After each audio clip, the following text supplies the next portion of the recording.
Hello and welcome to RPG Tips. Welcome to episode number 4 of Stories of Bardoba, a solo actual play campaign, where last we left our hero, Vesna.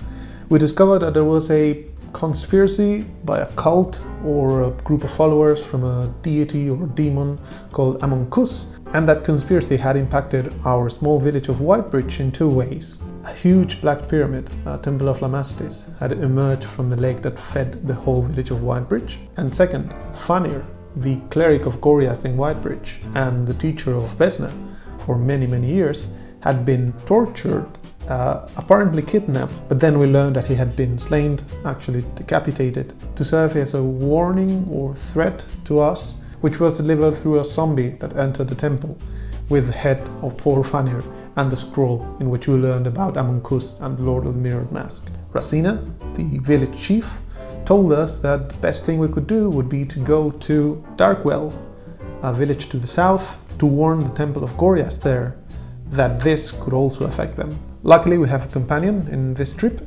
Inula, the criminal in hiding in Whitebridge that's decided that Whitebridge has turned a bit creepy and just wants to get out of there.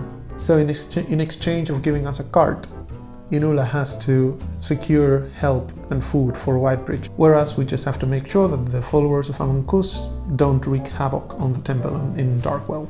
So basically this episode is going to be a huge trip, and when I was thinking how we could do this, I boiled it down to two methods for traveling. First one, an OSR classic hexcrawling style, and the second one following Ironsworth's narrative style of travels. I asked you, the public, in Twitter what you would like to see, and well, I think the results were quite clear. You want to see a hexcrawl, so a hexcrawl you're going to get. Now, I've prepared several resources because I like to keep things realistic, and these are all things that I normally have scripted, but I think I've boiled them down to things that we could use, and in fact I think I've improved my method for hexcrawling preparing this. I hope you'll like it. Before getting into the actual game, I'm going to try to explain the hexcrawling method that I've devised, so that when I start rolling dice you don't feel extremely confused. So basically, for any day of hexcrawling we're going to check for several things. The first one, for the weather. I'll do that starting from a base weather. In our case we started with cloudy. And then I will roll 2d6 as a bell curve to generate where it deviates. Then if we are close enough to the next hex, I'll generate the next hexes so we know in which direction we are going. Of course, if the weather is bad, this won't be true. And after that, I'll get to the meat of the method. There's a plethora of resources that give you encounter tables, random events, wilderness features, stuff like that. But there are no resources that I know of, except the Perilous Wilds, that give you all of them at the same time. But the Perilous Wilds intersects them, so it's not possible to have a creature encounter and a monument and a settlement at the same time, and I just want things to happen. So I'm going to use several resources. I'm going to use first the Perilous Wilds discovery mechanism, which is excellent, and I mean, if you've seen me, myself and I, you've seen it used. Then the Wilderness Encounters table from Worlds Without Number. Then the Wilderness Events mechanism from Scarlet Heroes. And lastly, the Conversations from Bold, the Book of Legends and Deeds. How am I going to use all of this? Well, these first three are things that could happen in a day. So for each of them, I'll roll 1d6. If the result is 1 for each of them, then we'll have something happen according to the resource. And every day we are going to have an interesting conversation with Inula, because it really doesn't make sense that we are going to travel for 8 days with Inula and we don't get to know her. Now, the interesting thing is, in which order do they happen? I don't know. And I don't want to force always the conversation to happen first. So what I will do is, for each thing that's going to happen, I will roll 1d10, which is corresponding to the number of hours that we travel, because in Worlds Without Number an exploration day is 10 hours. So I will roll 1d10, and the number that I roll will be the hour in which that happens. So it may very well be that while they are having a very interesting conversation, we have an event or an encounter, or that while we are discovering a crypt, a monster attacks us. This way I feel like the environment is more dynamic, and we may get very interesting situations. Additionally and lastly, I'm going to also use the wilderness tags from Worlds Without Number, which is a way of giving a general hex something interesting. I'll also roll 1d6, and if I roll a 1, then a complete hex will be categorized by a tag, which may color the encounters that we get. Additionally, for any kind of random terrain generators, I will use Adventures Dark and Deep random terrain and encounter generator, which is amazing. So I guess that we can start. We can picture Vesna and Inula sitting in the front of a cart. Let's see the quality of the cart and its contents, because I don't know how much food they were able to give us. In our equipment, we already have 1 week of rations, but maybe they've been able to give us more than that. I don't think so, because there's a famine, but we'll see. Oh, that's a 9. I think they've been able to give us another week of rations, so we have the equivalent of 3 weeks, and also food for the horse. So we won't have to worry about the horse, that's good, and we won't have to worry about the food, most probably, because assuming 1 hex per day, we have around 8 hexes, so it should be enough. We'll have to buy food in Darkwell or find food in a way, but for now, on that part, we're covered. So let's assume also that Vesna has said goodbye to his parents, because I refuse to have another orphan in an RPG. So having said that, we can embark on our trip. Day 1. We are exiting Whitebridge through the southeast, avoiding the swamp, so we are through the scrublands. And let's see which kind of weather we have. That's a 7, it's still cloudy. Okay, does this hex have a tag? 4, it doesn't, so it's just scrubland. And now let's see if we get events. Okay, no discovery, no wilderness encounter, no wilderness event, calm day. And let's see what they talk about and at which moment. On the 7th hours, we can assume that they start having some basic chit-chat, but they don't really know each other that well, so they take quite a bit of time to actually get to know each other. Okay, so if it's the 7th hour, that's on the 2nd leg of the day, so before generating the conversation, we need to generate the visibility of the next hexes. So the first half of the day is just traveling, following probably some side route of the old trading route that went through Whitebridge. And they are just making some chit-chat like, poor Fanny, I really hope that Darkwell is interesting. Vesna saying that he's never been out of Whitebridge. And Inula saying that, well, she's been in several places. We'll discover that, I guess. So let's see which hexes we have now. Since we are coming from a scrub, to the west, 42 plains. So to the southwest, we get a 64, which is more scrubland. And to the south, 89, more scrub. Now, one thing that I forgot to mention is that in the overland travel rules of Worlds Without Number, we can travel 3 miles per hour, which is what I was assuming, 30 miles, if we are on plains or savannas, which scrubland is sort of similar. But if there's a road through the terrain, then it's ×2. So we would actually complete that hex in the first half of the day. So that's a very good lucky start. Now what we need to know is if the road that we are following, which allowed us to cover double the distance, is following the hexes that we are going through. I'm going to roll 1d6 to see to which of the 3 new hexes it's going through. That's a 3, so it goes through the southwest. So I think we can follow that one, because it's going to allow us to cover 2 hexes in 1 day. Okay, so that's a very good first day. They have no encounters and they're just going through scrublands, having some chit-chat, when probably a couple of hours after lunch, when, let's say, Inula is sleepy and Vesna is just driving, they talk about something interesting. Now let's generate that. 3d20 to generate a connection in bold. Demand. Exposing. A love. This sounds really like Inula is going to start grilling Vesna about the people of the village, trying to see if Vesna is in love with somebody. Because she's slightly older, she's probably in her late 20s, whereas Vesna is in his late teens, so she's just teasing him. But we're going to try to profit from that conversation to ask her something. So first of all, Vesna is going to say that, well, he's got some flings and some girlfriends because he's got a very high charisma, so I would assume that he does. And then Vesna is going to ask her, well, and you? Did you leave any boyfriend when you came from... Because the only thing that we know is that she's a criminal, and that's because of the rumors in the town, but we don't know anything about her. So how does she react to that? That's a 9. So I think she's going to tell us where she's from. I'm going to use Ironsmith to generate the name of where she came from.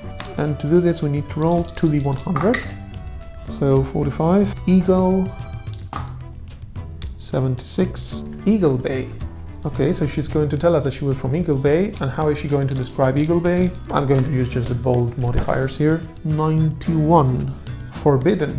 Oh, and GM secret. I've already generated Inula's character sheet, so I know her background. Well, you see, kid, you've got things quite better than I used to have. I spent my days basically with tools in my hands and my father screaming at me because I wasn't working hard enough, so I really didn't have time for flings or loves or however you want to call it. Things weren't quite that good in Eagle Bay if you didn't have money, and we didn't. Oh, sorry to hear that. Is that why you left Eagle Bay? Is she going to answer that? I would assume that she wouldn't, but let's see. 3. No. I think you better look ahead because it's the second time you almost rammed the card through a tree, so why don't we leave that conversation for some other day? Vesna corrects it away. Oh, sure, sorry, thank you. Okay, so that's the end of the first day. Now they have to find some place to sleep. Of course they can sleep in the cart, but I would assume it's better to find a secluded place where people don't see you. Now, do we do that? I'm going to roll survive for Vesna, who has a +1. That's a 10. So we see a small grove of partially desiccated trees that basically covers the view from the way. So even at dawn, it would be hard to see our cart. We would really have to focus on that. Now for the night, since we cannot have a discovery because people are not moving, I'm going to roll on encounters and events. So let's see if we have anything. 6 and 5. The night is calm. So day 2 of our travel. First of all, the weather. 2d6. 7, it stays cloudy. So we have to roll for the next hexes and the road that we are following. So the hex to the west is a moss scrub. Hex to the southwest, more scrub. And hex to the south, 34. Mountains. Okay, something different. So we basically wake up and see that on our left view there's a huge mountain that we didn't see yesterday. While we probably could intuit it, we didn't really see the size that it had. Actually, how big is it? 11. It's a huge mountain. So we probably saw it yesterday, but didn't think it was that enormous. Okay, so that part we cannot go through there. Does the road still go on? Because if it's quite old, I don't know if it will be there. So fate check 50-50. Yes, it does. Yay, we're lucky. But where does it go through? I don't want to get a Moria situation, or maybe I do, but let's see where it goes through. So that's a 3. We are lucky again because it goes through this hex, which is next to the mountain, so we can still follow the road, and we may be able to do again 1 complete hex in half a day. We're having so much luck. I'm almost disappointed we're not getting bad things. Okay, so encounters. See, the first half. Ooh, discovery. Discovery and event. Now for the time in which those happen. So we have a discovery at the last moment of the day, at the 10th hour, an event at the 9th hour, and a conversation at the 8th hour, almost. Okay, so since we are going through this hex at double speed, we are crossing the whole hex in half a day, so we have to generate the next hexes, and these are going to be... It's more scrub.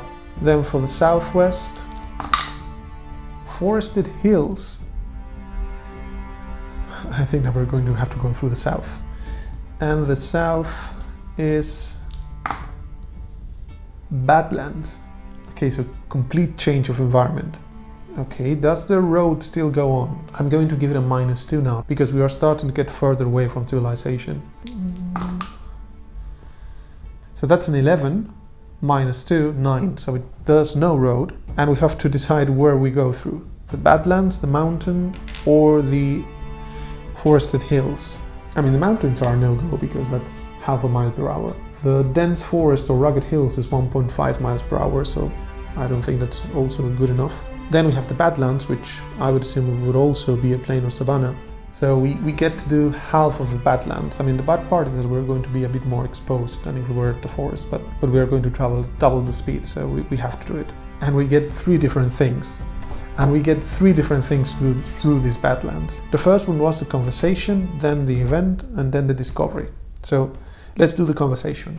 They are traversing the Badlands, just leaving the mountain to the west. Do we know what that is? Let me make a note check. 12. We know what that is.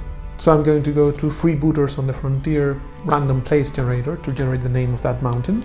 So it is 2, the adjective place. Okay. The 86 silver 18, the silver dagger. That's good enough to picture a huge silvery pointy mountain with several smaller peaks along the slope that really give it the appearance of a blade. So now they are driving through just ground. There's no road or anything like that. And let's see what conversation they have. So another d20s. 9, examine. 19, concluding. 5, an annoyance. I don't think this is going to be a very intense or deep conversation. This is probably going to be Inula just looking at Vesna for half an hour. Serious. And just Vesna driving, inconspicuous, happy, looking at the mountain, looking at the hills.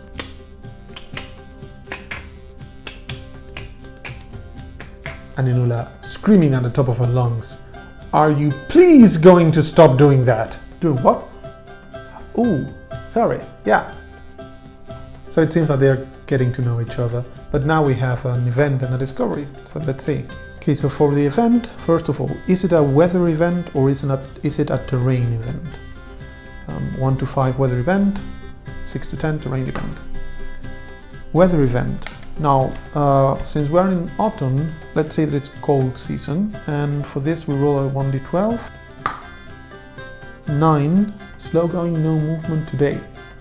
So I think we get a cold snap and the horse starts just slowing down and trying to look for a place to rest. It's good that it was almost at the end of the day, but it may very well cause us to be tired during the night or to not be able to rest. So that's probably bad. And we have to find refuge. So I'm going to make a survive roll to see if we find refuge, and if we don't, we'll probably spend the night in the Badlands with the cold, and that's very bad. So since we are at the Badlands surrounded by mountains and hills, I think that the difficulty of this is going to be 11. It's quite bad. Now that's a 9. And Vesna has survived 1, so that would be a 10.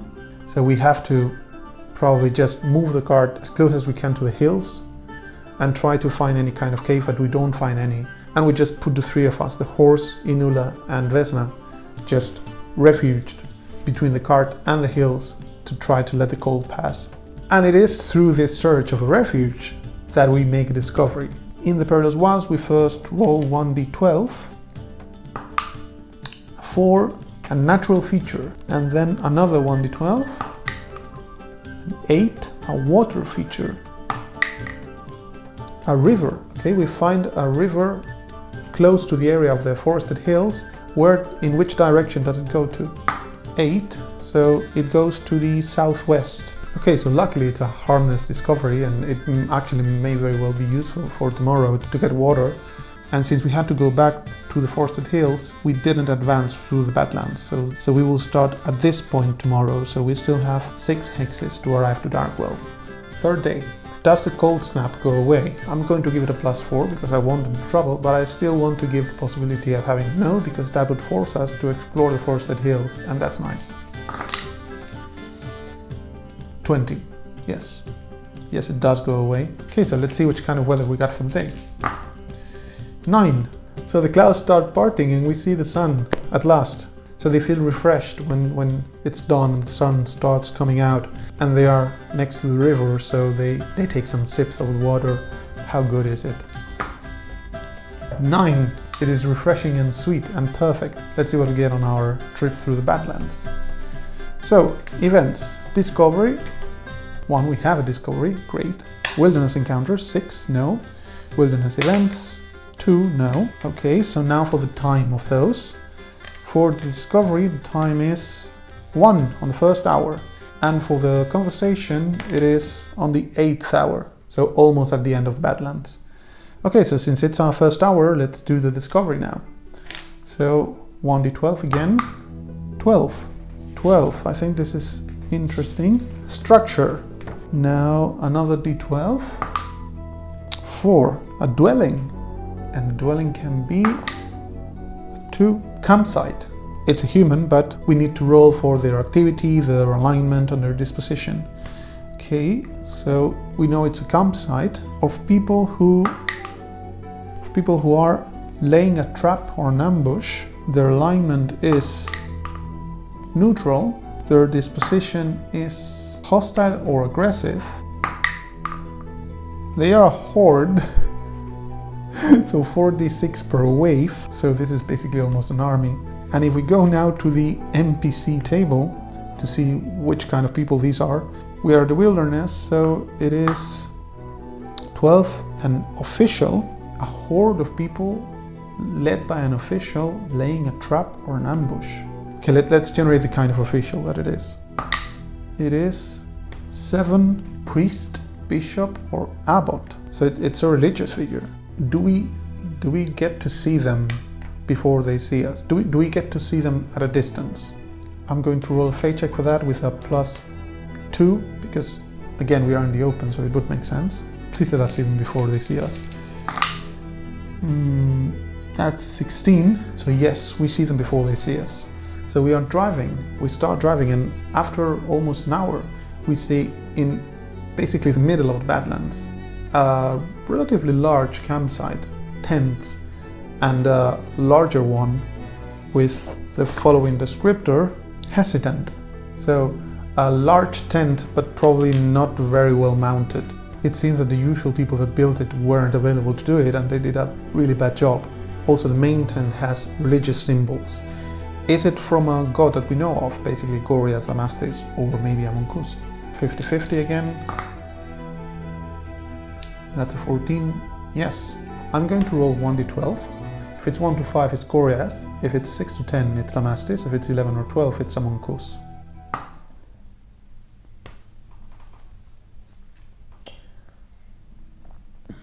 That's an 11. So in front of us, at around 150 meters, we see a huge encampment of followers of Amonkus just laying a trap. To who are they laying a trap? I don't know. Are they looking for us? Possibly. I don't know again.